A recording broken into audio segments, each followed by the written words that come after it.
கரெக்டாக இருந்ததுன்னா என்ன பண்ணுவீங்க? அது கரெக்டா? நீங்கள் தான் நீங்கள் சொன்னது, ஏன் நீங்கள் இதை வெரிஃபை பண்ணல? நான் உங்களை இன்ஸ்பெக்ட் பண்ணுறேன்னு நினைக்காதீங்க, தயவு செஞ்சு. ரெக்கார்டு சரியில்லைங்கிறதுனால நான் கேட்குறேன். நீங்கள் ஒரு கவர்மெண்ட் ஆஃபீஸரு, உங்களை நான் கேள்வி கேட்குறதா நினைக்காதீங்க. ரெக்கார்ட்ஸ் வைஸாக தான் நான் கேட்குறேன். தனிப்பட்ட பிரச்சனைன்னு நான் உங்களுக்கு கேள்வி நீங்கள் எனக்கு நீங்கள் எந்த ஊர் கூட நினைக்கிறீங்க, பேர் கூட நினைக்கிறீங்க. ரைட்டு சார், நீங்கள் நீங்கள் காரணம் ஓவர் ஃபோன் தான் இங்கே வேலை வைக்கிறாங்க, செஞ்சுட்டு இருக்கிறோம். இந்த மாதிரி டைம் கிடைக்கிறப்ப எடுத்து எழுதுறோம். நீங்கள் ஜோனல் ஆஃபீஸராக இருக்கீங்க, எத்தனை பஞ்சாயத்து பார்க்குறீங்க? 6 பஞ்சாயத்து. நான் உங்கள் வீட்டில் வந்து ஒரு 2 லட்ச ரூபா திருடிட்டுனா எனக்கு வந்து அரெஸ்ட் பண்ணிடுறாங்க. 2 நாள் அந்த பணத்தை கொடுத்துட்றேன், என் பேரில் கேஸ் போட வேண்டாம்னா ஒப்புவாங்க.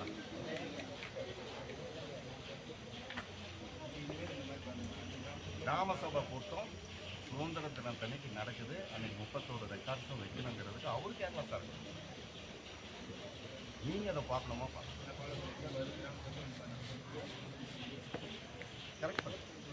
அதாவது நான் பொதுவாக சொல்கிறேன், கட்சி சார்ந்து கூட சொல்கிறேன், தலைமை கரெக்டாகிடுச்சு.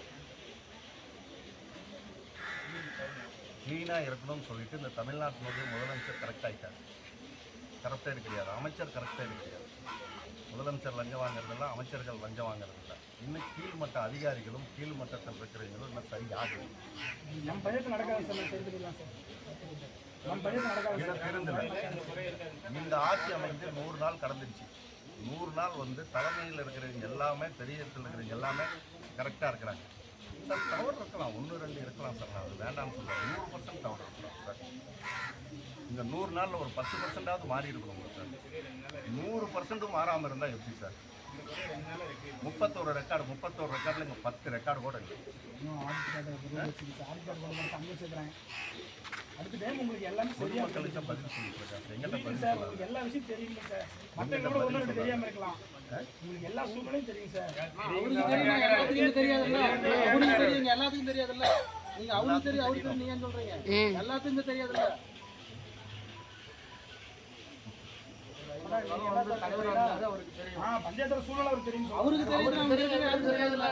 அவங்களுக்கு தெரியப்படுத்துங்க, எனக்கு தெரியப்படுத்தும் கிடையாது. எனக்கு தெரியப்படுத்துறதும் கிடையாது. பெரிய கம்ப்ளைண்ட்டுங்க. அதாவது பஞ்சாயத்து ஆஃபீஸ் சத்திர மாதிரி ஆகி போயிடுச்சு.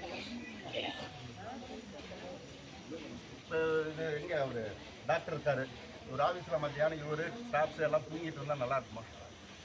ஸ்கூல் இருக்குது, சார் ஸ்கூலில் ஒர்க் பண்ணுறாரு, இவர் ஸ்கூலில் மத்தியானம் டீச்சருங்கெல்லாம் தூங்கிட்டு இருந்தால் நல்லா இருக்குமா? ஆனால் பஞ்சாயத்து ஆஃபீஸில் தூங்கிட்டு இருக்கிறாங்க. யாராவது வந்தால் கூட ரெஸ்பான்ஸ் ஆக மாட்டேங்குது. அது ஆஃபீஸாக இல்லை. இதுக்கெல்லாம் யார் பொறுப்பு?